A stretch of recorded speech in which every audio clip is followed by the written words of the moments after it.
universo mecánico.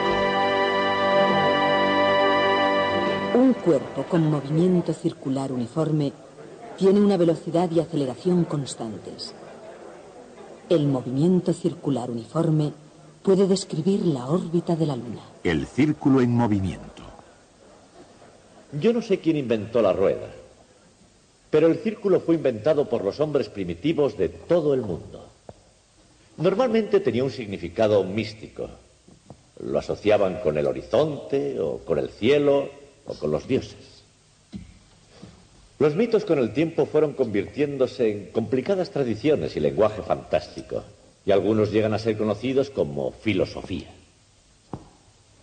Los griegos, claro, no eran místicos, eran filósofos. Veían círculos en el cielo como todos los demás, pero para ellos no representaban un mito de creación, sino geometría. Imaginaban el universo lleno de esferas girando sobre sus ejes, de modo que los movimientos que veían les parecían movimientos circulares. Y por ello el filósofo Platón dijo: todos los movimientos son uniformes y circulares en el firmamento. Y los astrónomos se pasaron los siguientes 2000 años tratando de demostrar que así era.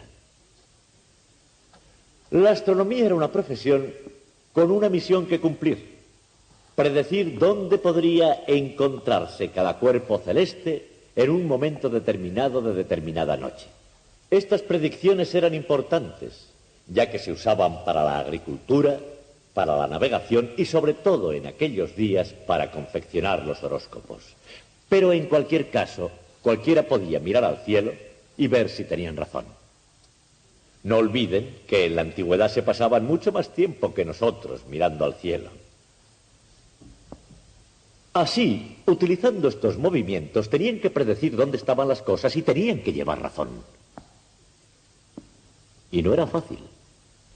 En el caso de las estrellas sí, ya que parecían moverse en círculos a nuestro alrededor. Pero había otros cuerpos allá arriba, a los que los griegos llamaban planetas, que significa vagabundos.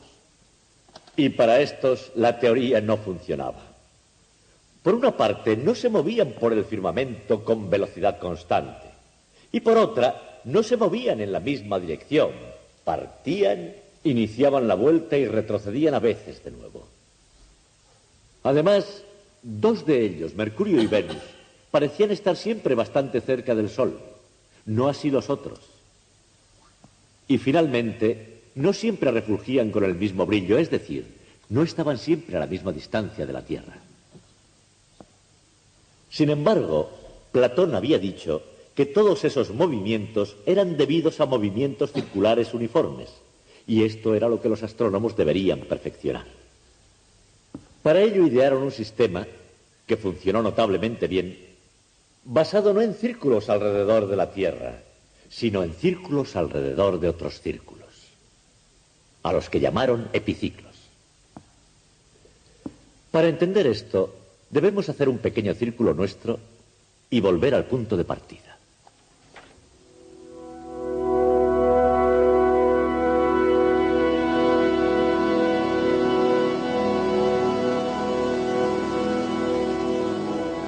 Es probable que todas las culturas antiguas hayan descubierto el círculo. Los nativos americanos adoraban el sol caminando en círculos simbólicos a su alrededor. Los hindúes advirtieron lo que parece ser el movimiento circular del firmamento, tal como lo hicieron los indios quechuas del Perú y los primeros astrónomos japoneses.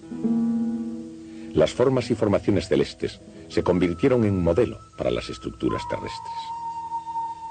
Algunas de las primeras construcciones de Mesopotamia, del año 5000 a.C., tenían planta circular. Hasta una mano primitiva puede trazar círculos. Y si bien se puede expresar en el más sofisticado lenguaje matemático, el concepto sigue siendo relativamente sencillo. El vector, desde el centro a cualquier punto de un círculo, tiene siempre la misma longitud. Esta sencillez forma parte de su atractivo. Partiendo de ideas sencillas brotaron magníficas estructuras, proliferaron imágenes que luego fueron más elaboradas y embellecidas. La forma circular que encontramos en la antigua Stonehenge, por ejemplo. Los humanos imitaban la naturaleza. Y esta, a su vez, parecía imitarles a ellos. La decoración se hizo función, y la función seguía una forma.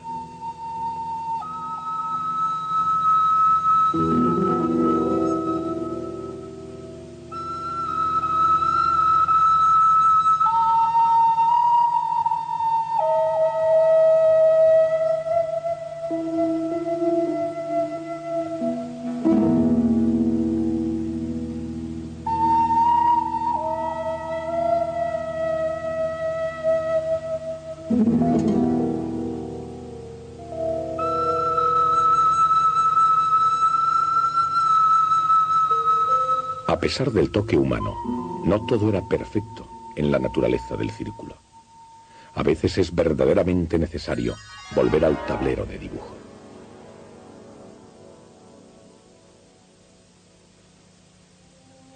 La posición de cualquier punto de un círculo se puede expresar por sus coordenadas cartesianas, o por su distancia desde el centro y el ángulo que forma con el eje X.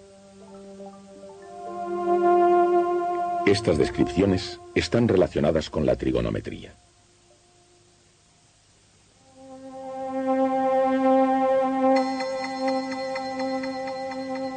Para cualquier persona con talento para las figuras, el círculo es un símbolo poderoso, inherente al universo y a la mayoría de las civilizaciones. En algunas culturas, la forma circular del firmamento y los movimientos celestes circulares son tan manifiestos hoy como lo fueron siempre. Platón, el filósofo griego, proclamó al círculo como ideal y sostuvo que todas las otras formas eran representaciones inferiores e imperfectas. Decidió que el movimiento circular describe el firmamento, y no meramente el movimiento circular, sino el movimiento circular uniforme.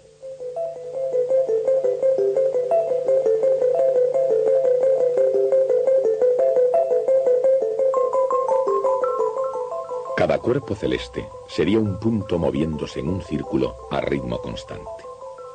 Visto de otro modo, el vector forma un ángulo que crece a ritmo constante. Ese ritmo, omega, se conoce como velocidad angular del objeto. En cualquier instante t, el ángulo θ es igual a omega t. En una vuelta, el objeto recorre 2π radianes en un tiempo t mayúscula. Por lo tanto, la velocidad angular es 2π dividido por t mayúscula.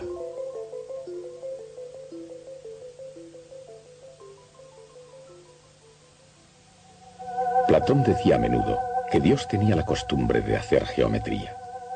Probablemente ese es el motivo por el cual sus ideales de la perfección y del universo en armonía pulsaron una cuerda que encontró respuesta en los eruditos y místicos durante siglos. Para Platón, el universo físico estaba limitado por una esfera giratoria de estrellas fijas, cuyo centro es la Tierra, fija e inmóvil. Dentro de la esfera de estrellas fijas, moviéndose en trayectorias circulares con movimiento uniforme individual, había 7 planetas: la Luna, Venus, Mercurio, el Sol, Marte, Júpiter y Saturno, en ese orden y extendiéndose hacia afuera. Los astrónomos griegos veían a los planetas como cuerpos sin rumbo fijo. Tanto es así que la misma palabra planeta significa vagar, extraviar o engañar. Los planetas eran engañosos porque rehusaban obedecer el dictamen de perfección de Platón, el movimiento circular uniforme. Sin embargo, este ideal platónico fue aceptado con el tiempo por los grandes pensadores europeos. ¿Y por qué no? ¿Acaso no tienen mucho en común con los planetas las clases dirigentes y las gentes sencillas? De hecho, ¿no es la conducta humana, como la de los planetas, con frecuencia desigual? Y bajo ciertas condiciones, ¿no tendemos los humanos, tal como hacen los planetas, a vagar o a ser engañosos? Pero en la época del Renacimiento, por supuesto, no se criticaba ni a los planetas ni a las personas nobles por no ser perfectos. Tal vez debería ser así, ya que en la tierra como en el cielo, el comportamiento desigual no significa necesariamente imperfección. La perfección, después de todo, está en los ojos del observador, y así es la realidad misma. Y así, incluso en el mejor de los mundos, ¿es posible a simple vista ver perfectamente la realidad? No siempre.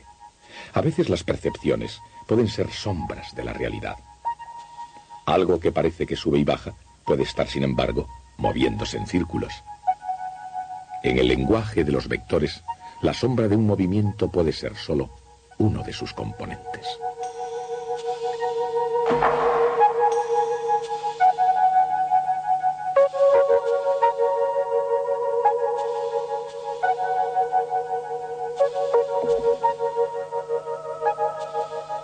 El movimiento circular tiene realmente dos componentes separados.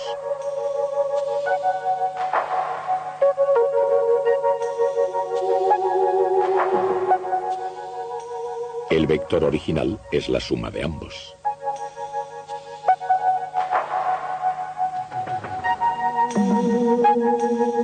Y por ese motivo el movimiento circular puede ser expresado por una ecuación vectorial.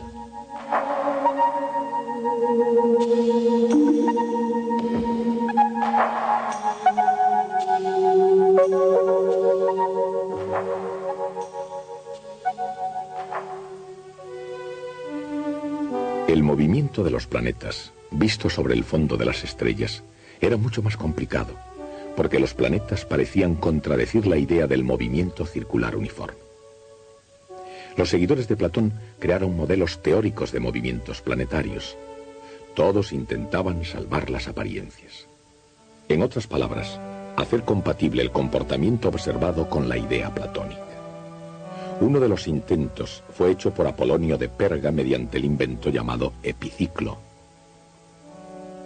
Los planetas se movían en pequeños círculos ligados a un círculo mayor que también giraba. Al círculo mayor se llamó deferente y al círculo pequeño epiciclo.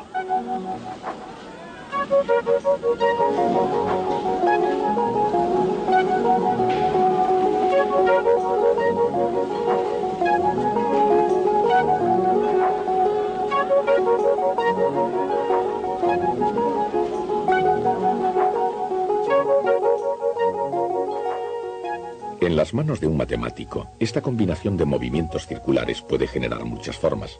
Por ejemplo, visto desde el centro del deferente, es decir, la Tierra, el planeta parece comportarse de forma extraña.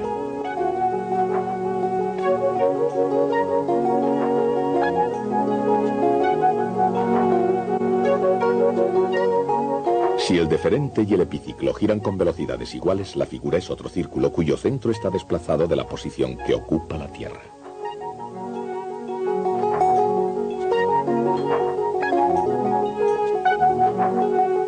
Por otra parte, si el epiciclo gira exactamente al doble de velocidad que el deferente, el resultado es otra curva regular, una elipse. La elipse sería más tarde reconocida como la verdadera forma de la órbita de un planeta alrededor del Sol. Apolonio escribió un famoso tratado sobre curvas, una de las cuales, irónicamente, era la elipse. Pero la antigua astronomía llegó a su punto culminante 400 años más tarde, en la colonia romana de Alejandría, ciudad reina de Egipto. En esa ciudad de fábula vivía Claudio Ptolomeo. Además de otros trabajos, recopiló el Almagest, una enciclopedia que resumía en 13 extraordinarios volúmenes 5 siglos de ciencia griega. Ptolomeo no solo no abandonó la teoría de la perfección de Platón, sino que de hecho añadió algunas de sus propias peculiaridades.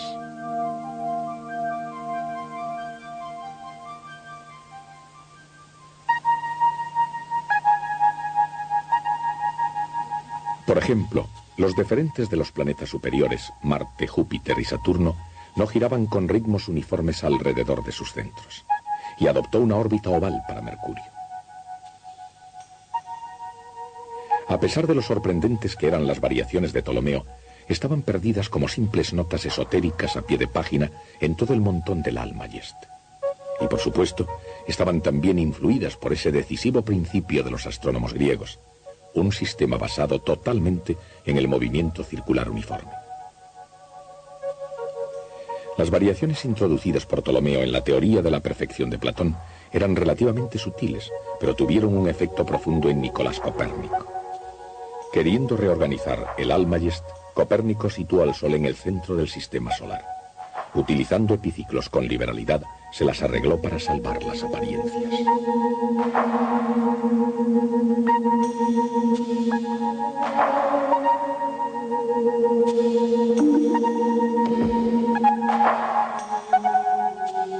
A pesar de los epiciclos, el universo de Copérnico tenía planetas girando alrededor del Sol y la Luna girando alrededor de la Tierra con un movimiento circular casi uniforme. Con el fin de mantener preferencias estéticas tradicionales, creó una visión más nueva y más exacta del sistema solar, el sistema copernicano. Un siglo y medio después, Isaac Newton explicó por qué esa teoría era válida, comenzando con su teoría de la Luna. La Luna está siempre cayendo. Con todo, ella permanece en el cielo. La fuerza de gravedad de la Tierra hace que la Luna acelere de acuerdo con la fórmula F igual ma. Aunque continúe acelerando todo el tiempo, la Luna se mueve a velocidad casi constante. Esto parece contradecir el concepto mismo de aceleración, pero la aceleración es el ritmo de cambio de la velocidad, y la velocidad es un vector.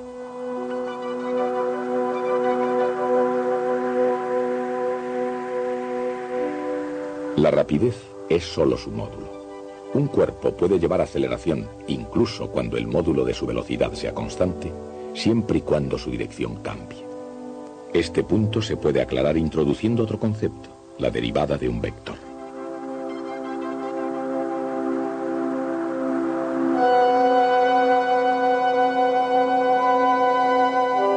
La derivada de una función explica con qué rapidez cambia en un instante dado. La derivada de un vector explica cuán rápidamente está cambiando el vector.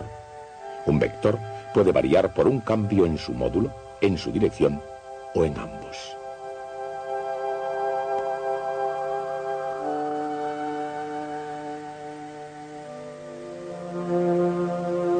El cambio en un vector es él mismo otro vector, el vector v. Aunque es siempre perpendicular a r, efectúa un movimiento circular uniforme.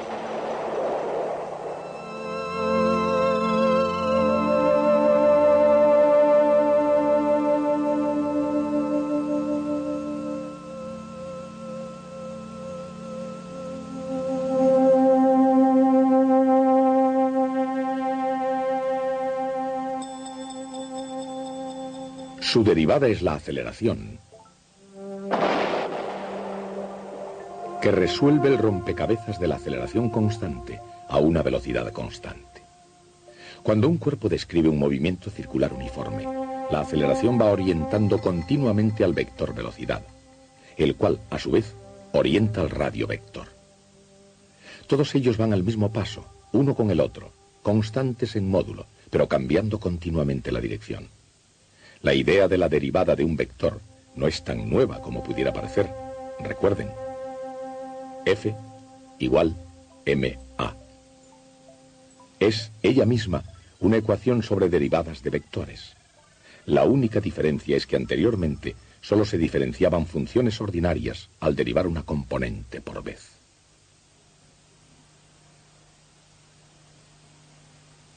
En el movimiento circular uniforme, la velocidad es perpendicular al radio vector y la aceleración es perpendicular al vector velocidad. Así pues, la aceleración tiene la dirección del radio vector, pero sentido opuesto.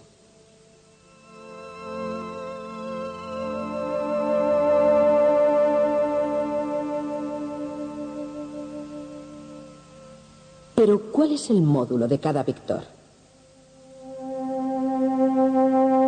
V es igual a omega r.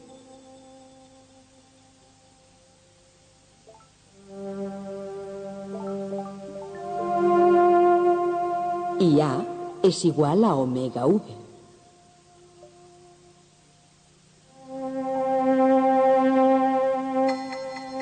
Por lo tanto, A es igual a v al cuadrado dividido por r.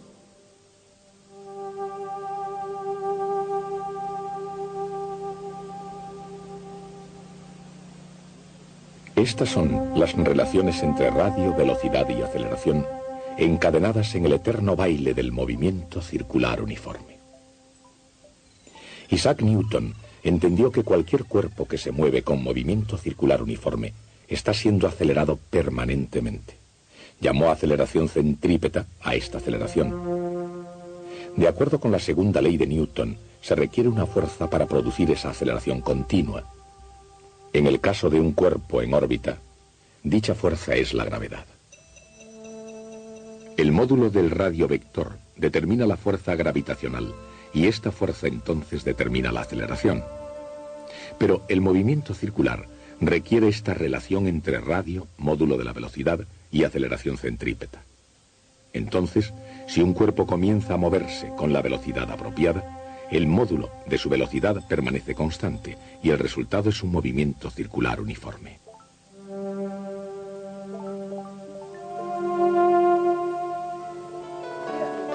Las teorías de Newton son esencialmente de naturaleza matemática. Mucho se ha dicho de su carácter matemático. Pero, ¿qué se puede decir del carácter y la personalidad del propio Newton? Sus discípulos lo describían frecuentemente como una persona agudamente suspicaz y celosa, frecuentemente sin motivo, y casi siempre excesivamente solitario, de mal genio y rencoroso. Considerando estos rasgos de su personalidad, solo la más original ficción podría describir a Sir Isaac Newton como un jovial camarada. Su temperamento veleidoso difícilmente le hubiera permitido salir vencedor en un concurso de personalidad. No tenía igual entre sus contemporáneos. Era frío, por no decir antisocial, y la historia está casi en blanco de relatos de risas de Sir Isaac Newton. ¿Qué hay para desayunar? ¿Desea su bata, señor? Sí, gracias. ¿Qué hay para desayunar? Bueno, su desayuno favorito, supongo. El desprecio general de Newton por los logros intelectuales de sus colegas, por no decir nada de los del montón, hace que su elección para el Parlamento parezca mucho más sorprendente. Sin embargo, a Newton no le faltó ni el gran amigo ni algunos momentos de frivolidad. Y su personalidad, al igual que su valoración de Copérnico y Aristóteles, puede considerarse con más propiedad un estudio de contrastes. A Newton como hombre no le motivaba el tema fundamental de la mecánica del universo, sino lo que él como científico descubría. Y en relación con sus revelaciones sobre el comportamiento de la Luna, los hechos están claros. Queda lejos la granja donde nutrió su imaginación. Más lejos aún queda el misticismo que llevó a los primitivos a preguntarse sobre el cielo.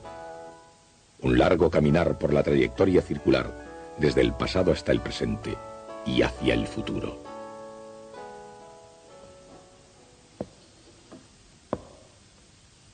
Y ahora, en interés de la justicia, quiero cambiar completamente de tema. Una de las actividades más atroces cometidas por los gobiernos es la tortura de los presos. Creo que en la actualidad ningún gobierno admite abiertamente esta barbaridad de torturar a los presos, aunque todos sabemos que en secreto seguramente lo hacen. Sin embargo, en tiempos pasados, en la época medieval hasta el Renacimiento, practicar la tortura era totalmente legal, lo cual significa que torniquetes, estacas, potros, instrumentos que estiraban el cuerpo en distintas direcciones, eran artilugios con los que se instrumentaba la política. Claro que el hecho de que fuera una institución legal tenía compensaciones, incluso para las víctimas. Significaba, por una parte, que los ejecutores eran grandes profesionales. En otras palabras, eran capaces, mediante soborno, de ofrecer espectáculos sin causar dolor. Generalmente se hacía para asegurarse de que se preocupaban del pasado antes de que llegase la parte emocionante. Más importante, el hecho de que fuera una institución legal significaba que estaba sujeta a leyes y salvaguardas. No cogían y se llevaban al preso a un cuarto trasero y comenzaban a golpearle como harían hoy. Por el contrario, antes de iniciar la tortura física, para saber el grado que debían aplicar, los físicos deliberaban sobre el caso y decidían hasta dónde podían llegar. Debía pasarse por 2 etapas previas antes de la tortura propiamente dicha. La primera etapa era la mera amenaza verbal de tortura. Como recordarán en el juicio de Galileo, eso fue todo lo que se autorizó. Y en el caso de Galileo, fue suficiente. En la segunda etapa lo que hacían era enseñar los instrumentos. Cogían al preso y lo llevaban a una habitación donde estaban todos los instrumentos de tortura. Era una visión impresionante y casi todas las veces surtía el efecto deseado.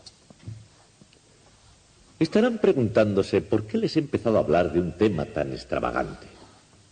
Pues el motivo es presentarles nuestro próximo tema, que versará sobre el uso de la fuerza. Hasta entonces. En el movimiento circular uniforme, el vector velocidad es perpendicular al radio vector y la aceleración va hacia adentro en la dirección del radio. De acuerdo con la segunda ley de Newton, todo cuerpo que lleva un movimiento circular uniforme está siendo acelerado por alguna fuerza externa. Para un cuerpo en órbita, dicha fuerza es la gravedad.